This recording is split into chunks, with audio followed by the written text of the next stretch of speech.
오늘 아침에는 사도행전 2장 42절로 47절 말씀을 통하여 성도와 교회 생활, 성도와 교회 생활이라는 제목을 가지고 이 말씀의 은혜를 나누고자 합니다. 어느 시골 교회에 한 농부가 있었습니다. 이 농부는 큰 돈을 벌고 있었지만은 수명이 별로 좋지 않아 사람들로부터 욕을 많이 받았습니다. 하지만은 주일마다 예배는 절대로 빠지지 않아 겉으로 매우 독실한 신자였습니다. 그 농부의 품행이 좋지 않아서 하나님의 영광을 가리우고 교회에 흠이 되는 것을 알고 있는 담임 목사님이 하루는 신방을 하여 그 농부에게 말했습니다. 형제님, 요즘 형제님에 대한 좋지 않은 얘기가 돌고 있어서 걱정이 됩니다. 그러자 그 농부가 시치미를 떼며 변명했습니다. 목사님, 걱정 마세요. 다 헛소문입니다. 목사님께서 잘 아시다시피 제가 주일에는 꼭 교회를 나가지 않습니까? 그 말을 들은 목사님이 이렇게 물었어요. 형제님, 매일 양계장에 가시지요? 예, 매일 가고 말고요. 그럼 형제님이 매일 양계장에 간다고 해서 언제 닭이 된 적이 있습니까? 어느 글을 보니까 교인도 여러 가지 종류가 있다고 했어요. 고양이 교인, 줄고 토닥거려야만이 만족하는 교인, 국회의원 교인, 가정에서 대표로 혼자 나오는 교인, 나팔꽃 교인, 주일 아침 예배만 나오는 교인, 벙어리 교인, 신앙생활을 오래도 기도를 전혀 못하는 교인, 양반 교인, 신방을 가서 끌어내야만 교회 나오는 교인, 주일날 교인, 축도도 안 받고 도망가는 교인, 홀 교인, 어디로 튈지 알 수 없는 교인, 핑계 교인, 쓸데없는 핑계로 교회에 잘 빠진 교인, 핸드폰 교인, 예배 중에 핸드폰으로 문자를 주고받는 교인, 묵상 교인, 설교만 시작되면 고개 숙이고 조는 교인, 시멘트 교인, 아무리 신앙에 고민을 해도 변하지 않는 교인, 오랜 교회 생활에도 성장하지 않는 그 교인. 여러분은 어떤 분이라고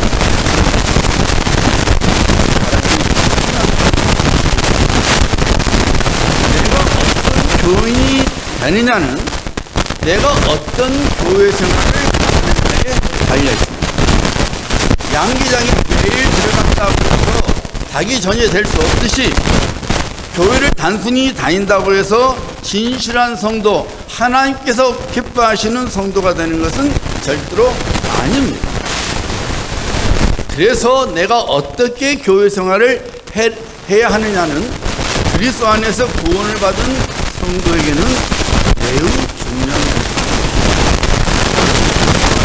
구원을 받게 되면은 사람 전적으로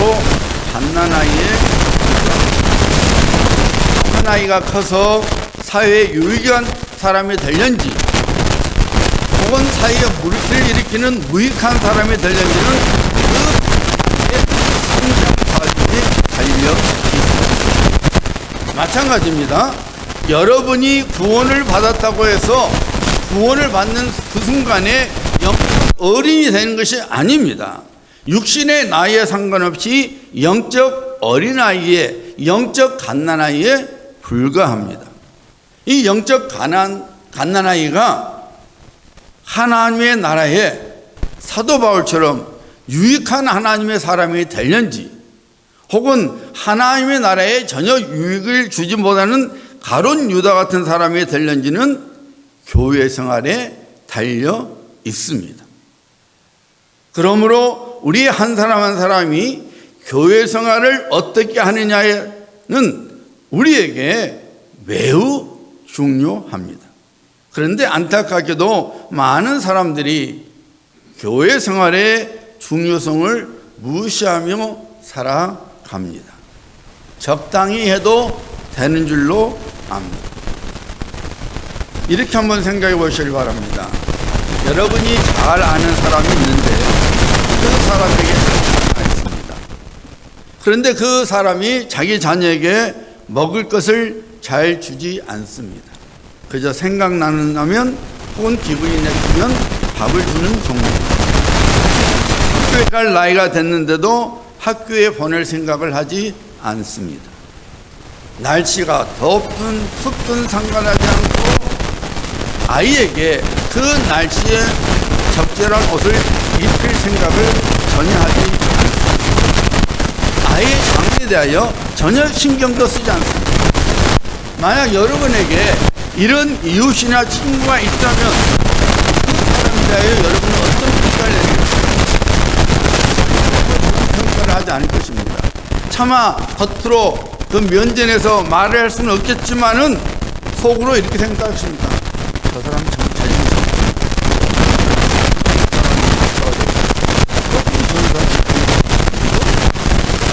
참 저 아이가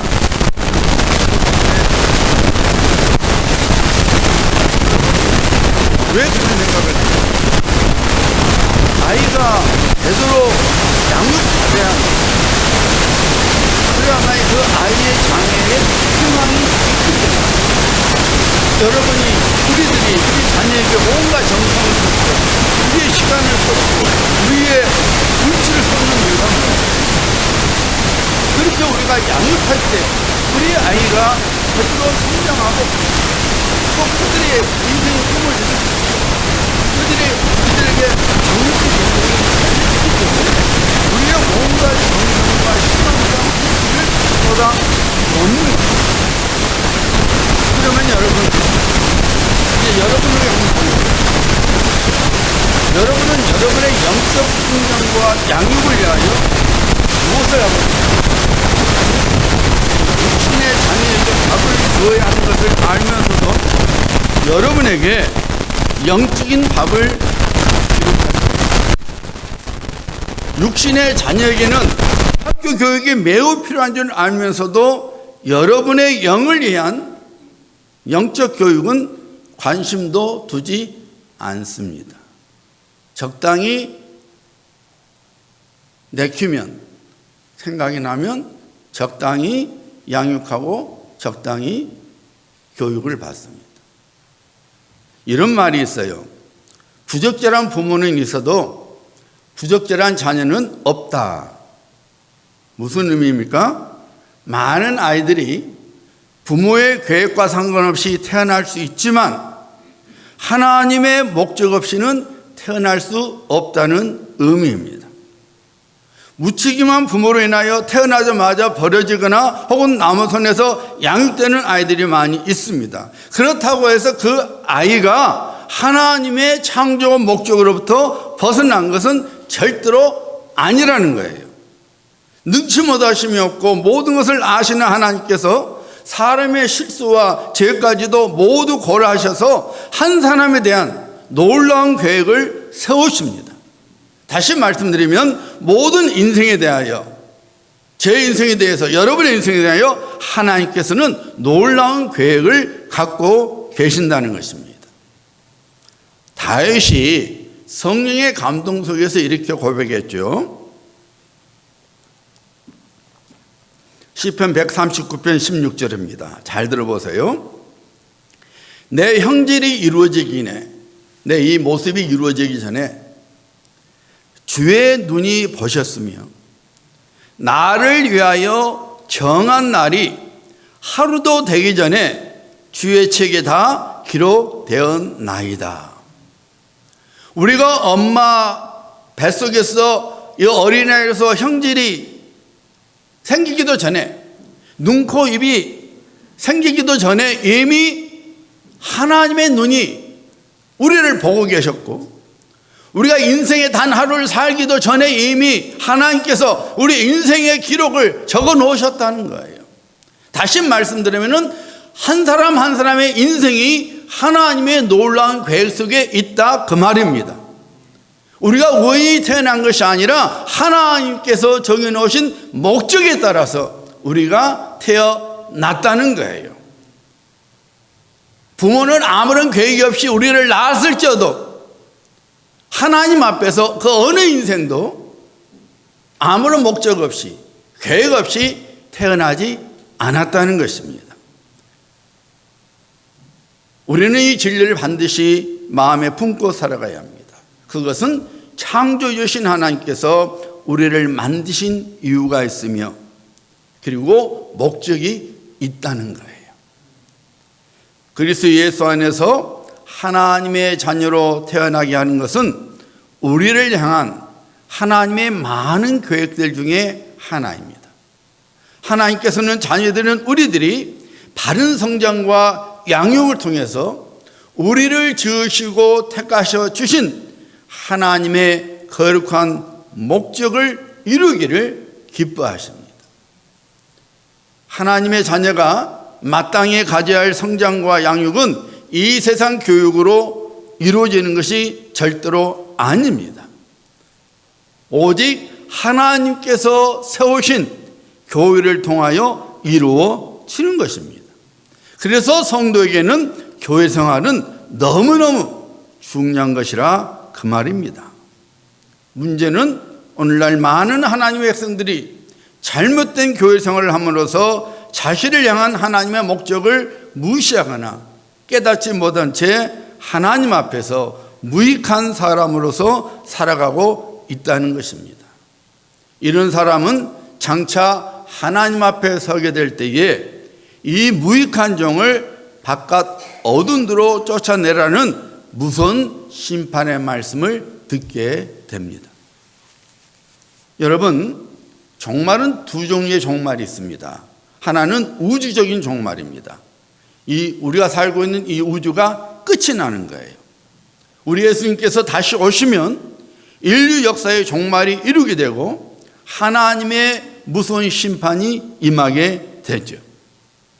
언제 우주적인 종말이 오는지 우리는 알 수 없습니다.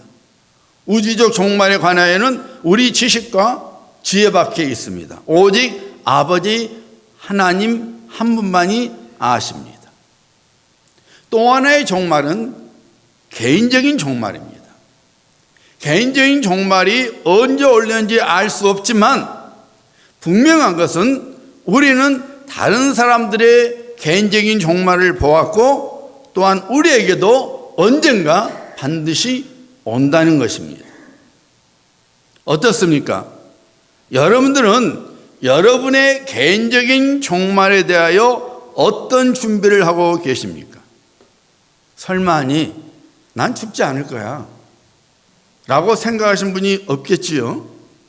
여러분, 하루 이틀 여행만 해도 그 여행이 망가지지 않기 위하여 많은 준비를 하는데 하물며 인생의 마지막 여행을 위한 준비가 되어 있지 않다면 그 사람은 참으로 어리석은 사람이 아닐 수가 없지요. 그런데 너무나 많은 사람들이 실상 이렇게 살아가고 있습니다.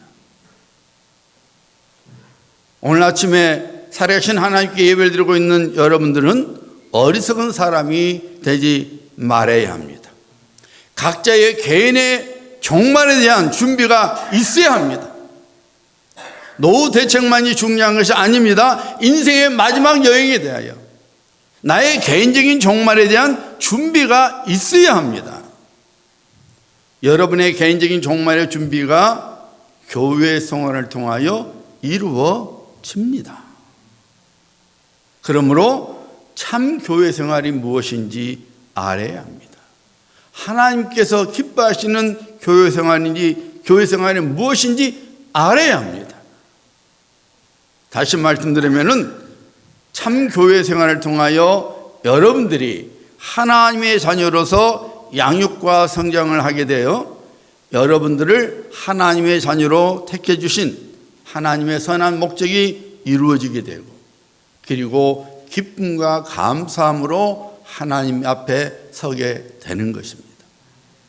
오늘 본문 말씀이 참 교회 생활이 무엇인지 내가 하나님의 자녀로서 성도로서 어떻게 교회 생활을 해야 되는지 답을 주고 있습니다. 자, 42절 보시기를 바랍니다. 우리 같이 읽습니다. 시작. 그들이 사도의 가르침을 받아 서로 교제하고 떡을 떼며 오로지 기도하기를 힘쓰니라. 46절 같이 읽습니다. 날마다 마음을 같이하여 모이기를 힘쓰고 집에서 떡을 떼며 기쁨과 순전한 마음으로 음식을 먹고. 예수님께서 말씀하신 대로 오순절날 성령이 120명의 성도들에게 임했습니다. 성령 세례를 받은 사도 베드로가 예수 그리스도 복음을 증거했을 때에 성령의 역사하심을 따라 그 메시지를 들은 사람들이 회개하고 예수 그리스도를 주님으로 영접함으로 인해서 3,000명이 되는 사람들이 구원을 받았습니다. 120명의 믿음의 공동체에 3,000명이 더해지는 놀라운 일이 벌어졌습니다. 3,000명의 사람들이 구원을 받고 나서 어떻게 행동했습니까? 3,000명의 성도들이 구원을 받아 하나님의 교회가 되었는데, 성도가 되었는데, 그 다음에 그들이 무엇을 했습니까?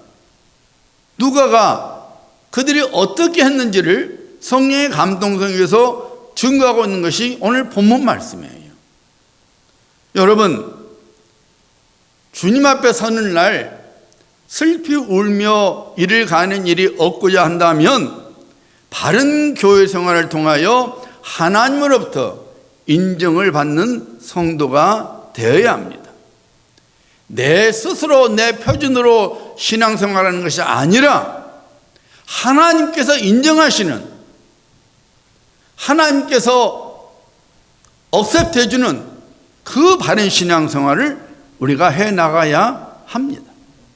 우리들이 하나님의 영적 자녀로서 바르게 양육을 받아서 우리를 은혜 가운데서 그의 자녀로 불러주시고 택해 주신 하나님의 선한 목적을 이루는 장성한 사람, 성숙한 성도가 되어야 합니다. 육신의 자녀가 바르게 잘 자라서 가문과 사회와 국가에 대하여 유익한 사람이 되어야 하듯이 하나님의 자녀들인 우리 역시 교회 생활을 통하여 하나님과 하나님의 나라에 대하여 유익한, 그러므로 우리 모두는 초대교회 성도들의 교회 생활을 잘 살펴보고 우리 역시 그렇게 교회 생활을 해나가야 합니다. 그것이 우리 모두를 향한 하나님의 뜻이기 때문입니다. 자, 오늘 첫째 것만 살펴보도록 합니다. 첫째로 여러분, 초대교회 성도들은 사도의 가르침을 받는데 전심전력을 다했습니다. 오늘 42절을 보니까 그들이 사도의 가르침을 받아 힘쓰니라. 여기서 힘쓰니라 원래 뜻은 뭐냐면은 어떤 일에 몸과 마음을 다하여 매진하다 그 말이에요. 그래서 혹시 여러분이 영어 성경 보면은 힘쓰니라, 디보리 이렇게 나와 있어. 헌신하다 나왔어요. 나의 모든 것을 쏟아놨다는 거예요. 초대교회 성도들은 사도들의 가르침을 받는 데에 자기의 모든 것을 다 쏟아냈다는 것입니다. 그 일에 헌신했다는 것입니다. 여러분들이 하나님의 자녀로서 바르게 성장하고 양육되려면은 하나님의 말씀을 배우는 데에 전심전력을 다해야 합니다. 적당히가 아니에요, 여러분. 거기에 헌신해야 된다는 거예요. 초대교회 성도들은 그렇게 했다는 거예요. 그러면 여러분, 왜 우리가 하나님의 말씀을 배우는데 전심전력을 다해야 합니까? 성경 지식을 자랑하기 위함입니까? 아니면 내가 다른 사람들보다 영적 엘리트임을 드러내고자 합니까? 전혀 그런 이유를 위하여 우리들이 하나님의 말씀을 배우는 것이 아닙니다.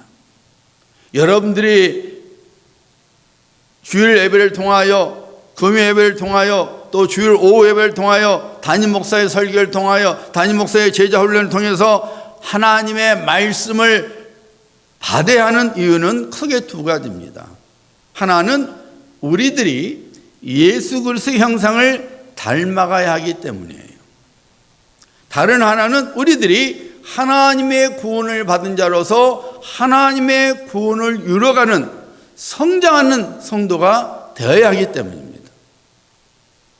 로마서 8장 29절이죠. 하나님이 미리 아신 자들을 또한 그 아들의 형상을 본받게 하여 미리 정하셨으니 이는 그로 많은 형제 중에서 맏아들이 되게 하여 하심이니라. 미리 아신 자들과 많은 형제는 구원받은 하나님의 자녀, 즉 우리를 가리킵니다. 그 아들은 예수 그리스도를 가리키는 일입니다. 이렇게 말하죠. 하나님께서 구원받은 우리를 예수 그리스도의 형상을 본받도록, 우리들이 예수 그리스도의 형상을 본받도록 우리를 그의 자녀들로 불러주셨다는 거예요. 택해 주셨다는 거예요. 다시 말씀드리면은 우리가 예수 그리스도의 형상을 닮을 수 있도록 닮아가는 것이 우리를 향한 하나님의 거룩하신 목적이라 그 말입니다. 원래 우리는 하나님의 형상대로 지음을 받았지요. 창세기 1장 26절이죠. 하나님이 이르시되 우리의 형상을 따라 우리의 모양대로 우리가 사람을 만들고, 하나님께서 첫사람 아담을 지으실 때에 하나님의 형상을 따라 지으셨다고 성경은 분명히 증거하고 있습니다. 여기서 형상은 외적인 모습을 말하는 거 아니에요. 하나님의 성품, 하나님의 기질을 의미하는 거예요. 본래 첫사람 아담과 하와에게는 하나님의 성품, 즉 거룩한 성품, 사랑의 성품, 자비와 긍휼의 성품 등등 짐승들에게는 없는 영적 성품을 갖고 있었어요. 짐승과 구별된 성품, 하나님의 그 성품을 물려받았어요. 그런데 그들이 죄를 범함으로써 하나님의 형상을 망가뜨려 버렸고 그만 잃어버리고 말았습니다. 그래서 하나님께서는 그리스도 예수 안에서 새로운 피조물이 된 우리들이 그 잃어버린 형상을 회복하기를 기뻐하시는 거예요. 원하시는 거예요. 여러분, 성도가 마땅히 가질 하나님의 성품 그리고 하나님의 모습은 무엇입니까? 고린도후서 4장 4절에 선포하고 있죠. 그리스도는 하나님의 형상이니라. 다시 말씀드리면은 우리가 가져야 할 성품은 하나님의 형상이신 예수 그리스도를 본받는 거예요. 예수 그리스도께서 갖고 있는 성품을 우리가 가져야 되는 거예요. 사도 바울이 예수 그리스도의 형상을 담는 것이 무엇인지를 이렇게 증거하고 있습니다. 에베소서 4장 24절입니다. 하나님을 따라 의와 진리의 거룩함으로 지으심을 받은 새 사람을 입으라. 의와 진리의 거룩함으로 지으심을 받은 새 사람을 입으라. 우리에게 무엇이 있어야 한다고 성령께서 증거하고 있습니까? 의와 진리의 거룩함이 있어야 된다는 거예요.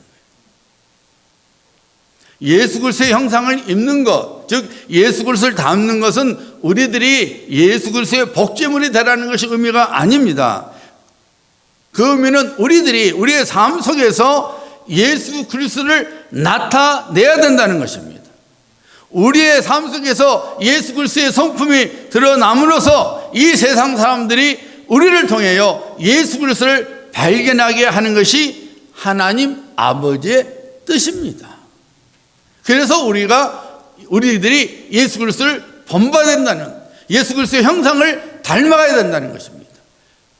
그래서 우리 모습을 보고 이 세상 사람들이 저분을 보니 내가 예수님을 믿어야 되는구나. 내가 저분을 보니 예수님이 나의 주님이시오 구주이시구나. 그래서 하나님의 구원 속에 들어오는, 즉 하나님의 거룩하신 뜻이, 목적이 이루어지게 되는 것입니다. 그래서 성도는 사도 바울이 고백했던 것처럼 내 안에 사는 것이 그리스도니, 이 고백이 날마다 이루어져야 돼요. 내 안에 내가 사는 것이 아니라 내 안에 나이하여 죽으시고 다시 살아나신 나의 주요 나의 구주가 되시는 예수 그리스도께서 살아 있어야 된다고 말해요. 그래야만이 우리의 삶을 통하여 예수님께서 보여지시는 겁니다. 예수 그리스도를 닮는 것이 우리를 하나님의 목적일진데 그러면 우리들이 어떻게 예수님을 닮아갈 수 있습니까?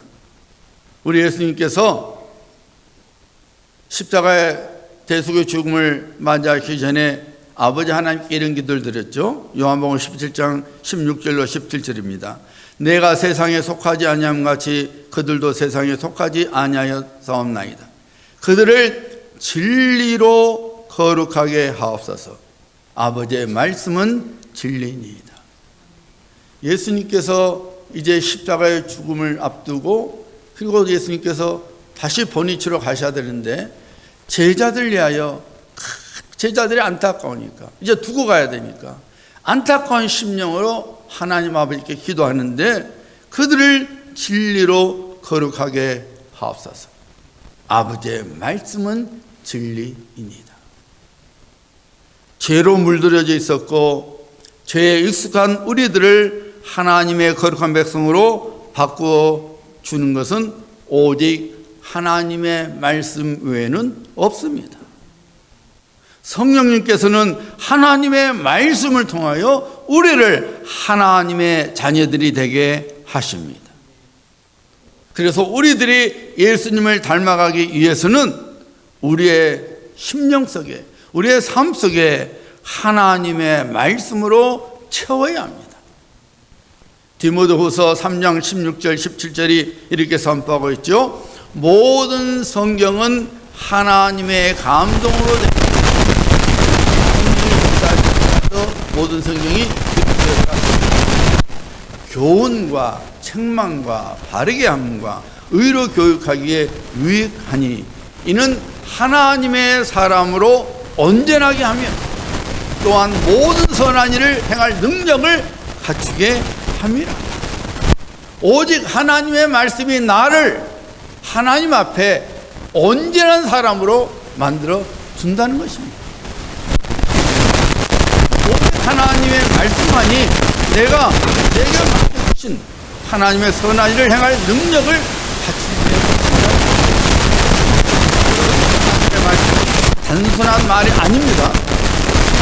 4장 12절 말씀이죠.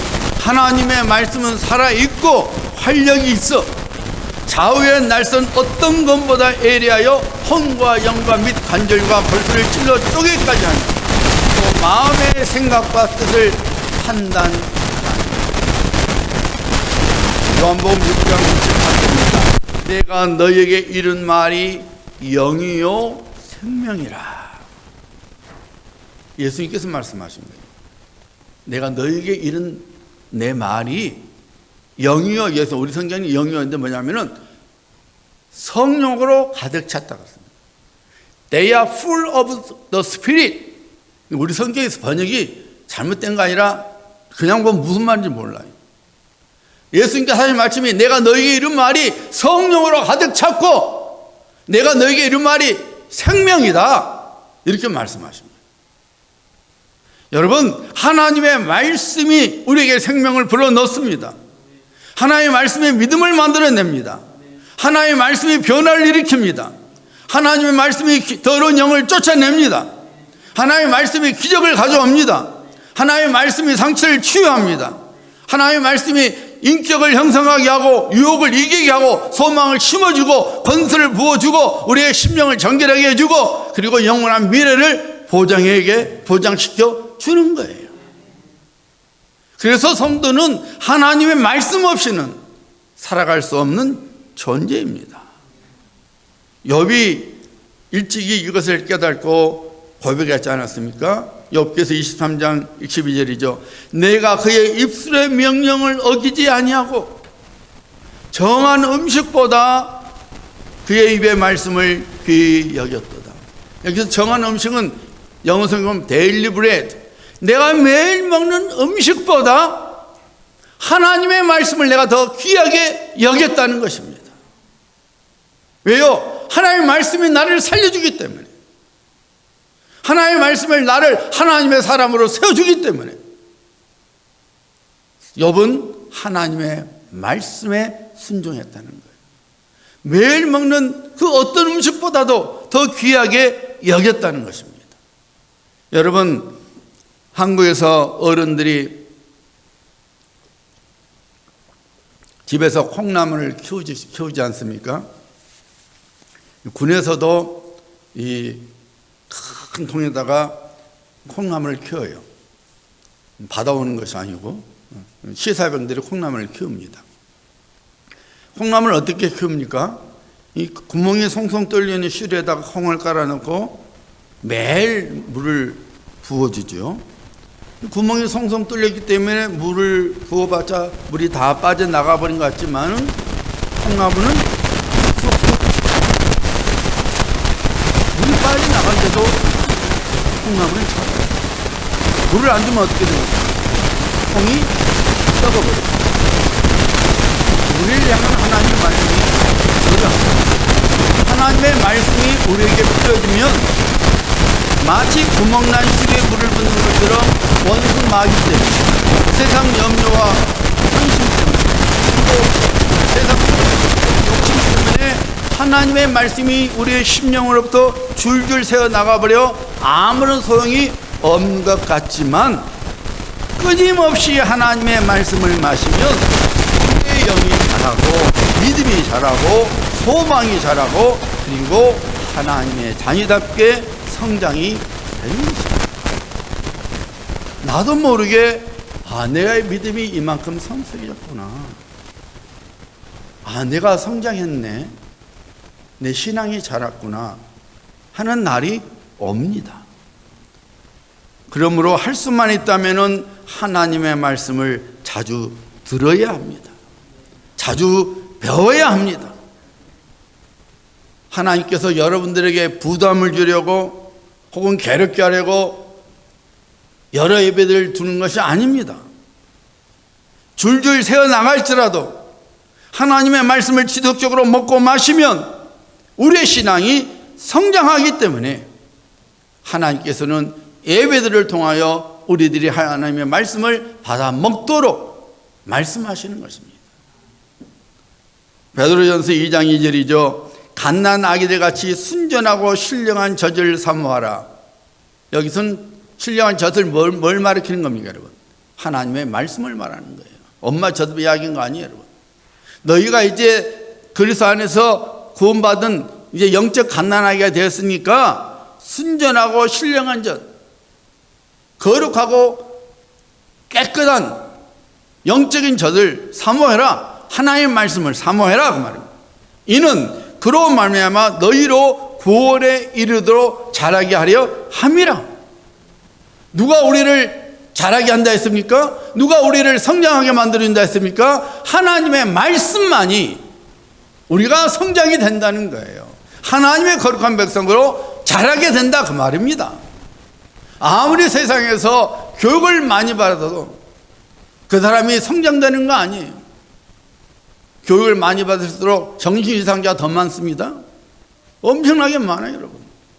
겉으로는 박사학위 갖고 있고 겉으로는 의사고 겉으로는 판사고 검사인데요, 정신이 아웃 오브 마인드 된 사람이 엄청나게 많아요.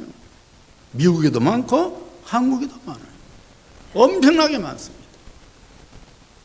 여러분, 오직 하나님의 말씀만이 하나님 앞에서 내가 대할 모습으로 자라게 만들어 주는 거예요. 그래서 우리는 하나님의 말씀을 들어야 되고 하나님의 말씀을 배워야 되는 것입니다.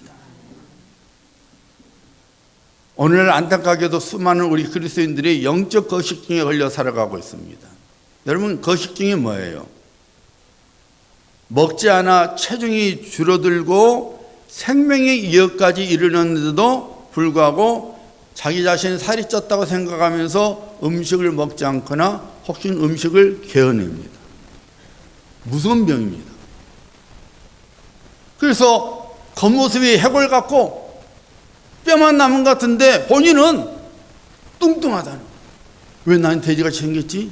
왜 나는 코끼리같이 생겼지? 하고는 음식을 안 먹는 거예요. 이거 거식증입니다. 여러분, 오늘 많은 우리 그리스도인들이 영적 거식증에 걸려갖고 지금 하나님의 말씀을 먹지 않아갖고 해골 같고 뼈만 남은 것 같은데도 괜찮아. 아무렇지도 않아. 내가 얼마나 돈이 많은데, 내가 얼마나 건강한데, 내가 지금 얼마나 높은 자리에 있는데 라오디게아 교회처럼 그러고 살아가는 거예요. 예수님께서 말하겠어요. 너가 가리는 것과 공부한 것을 알지 못하느냐? 너 지금 영적 거시증에 걸린 거 알지 못하느냐? 너가 얼마나 비참한지 모르니 너? 하고 예수님께서 책망하셨어요. 여러분, 하나님의 말씀을 가까이 해야 합니다. 하나님의 말씀을 배우는데 여러분이 전심전력을 다해야 합니다. 그것만이 내가 하나님의 거룩한 것으로 세워지고 성장되는 유일한 길이기 때문에 하나님의 말씀을 들어야 되고 배워야 되고 묵상해야 되고 그 말씀으로 선포하면서 살아가야 하는 것입니다. 하나님의 자녀 되신 성도님들, 교회 생활을 통하여 하나님의 말씀을 가르침을 늘 받아야 합니다. 하나님의 말씀으로 가르침을 받아 새롭게 변화되어서 하나님의 거룩한 백성답게 살아가야 합니다. 하나님의 말씀으로 여러분의 심령을 무장하여 원수 마귀와의 싸움에서 이겨야 합니다. 무엇보다도 여러분의 삶 속에서 예수 그리스도께서 증거되어져야 합니다. 예수님의 모습이 보여야 합니다. 예수님의 성품이 드러나야 합니다.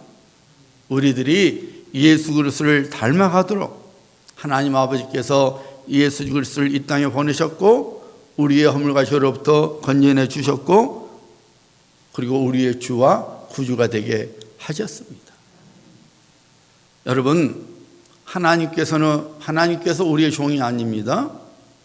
하나님께서 우리를 위하여 존재하시는 것이 아닙니다. 우리가 하나님의 종들입니다. 우리들이 하나님의 목적을 위하여 존재하는 것입니다. 다윗이 고백했던 것처럼, 에레미야 선지자가 고백했던 것처럼 하나님께서는 그의 선한 목적을 갖고 우리를 지으셨고 또한 우리를 그의 자녀로 백성으로 택해 주셨습니다. 우리의 형질이 지어지기 전에, 우리의 하루의 삶이 살기도 전에 우리들이 어떤 삶을 살아야 할지를 그의 책에 하나님께서 기록해 주었습니다. 초대교회 성도들은 성령의 감동 속에서 자신들을 향한 하나님의 목적을 깨닫고 사도들의 가르침에 전심전력을 다했습니다. 오늘날 우리에게도 마찬가지입니다. 하나님은 동일하신 하나님이시기 때문에 초대교회 성도들이 그랬던 것처럼 오늘날 우리 역시 우리들이 하나님의 말씀을 배우는데 전심전력을 다하기를 소원하십니다. 그래서 예수님을 닮아가고 우리가 그리스도 예수 안에서 성장되어서 하나님이 우리를 불러주신 하나님의 거룩하신 목적이 이 땅에 우리가 사는 때에 이루어지도록, 그래서 우리가 장차 하나님 앞에 서는 날 착하고 충성된 종아 그 칭찬을 받고 영원한 상급에 들어올 수 있도록 하나님께서는 우리에게 명령하시는 거예요. 하나님의 말씀의 가르침을 받으라. 여러분이 교회 생활을 하는 이유가 바로 거기에 있는 거예요. 그저 마음의 짐을 덜게 해서 일주일에 한 번 나와서 하나님께 눈도장 찍고 나 예배 드렸어, 주일 성수했어, 이것이 아닙니다. 양계장에 매일 드나든다고 해서 여러분이 닭이 될 수 없듯이 교회 발만 왔다 갔다 해서 성도가 되는 것이 아닙니다. 하나님의 말씀으로 양육받아야만이. 그래서 내 안에 그리스도가 계시고 내 안에 성령님이 계셔서 내 삶 속에서 자연스럽게 예수님이 드러나고 예수님의 성품이 드러나서 내가 하나님의 자녀됨이 드러나서 우리 주변에 있는 사람들이 하나님께 영광을 돌리고 그들도 하나님의 구원 속에 들어오게 하도록 하나님께서 우리를 부르신 거예요. 이 부르심을 이룰 수 있도록 우리는 하나님의 말씀을 배우는데 전심전력을 다해야 합니다. 이런 성도님들 되시기를 예수님의 이름으로 축복합니다.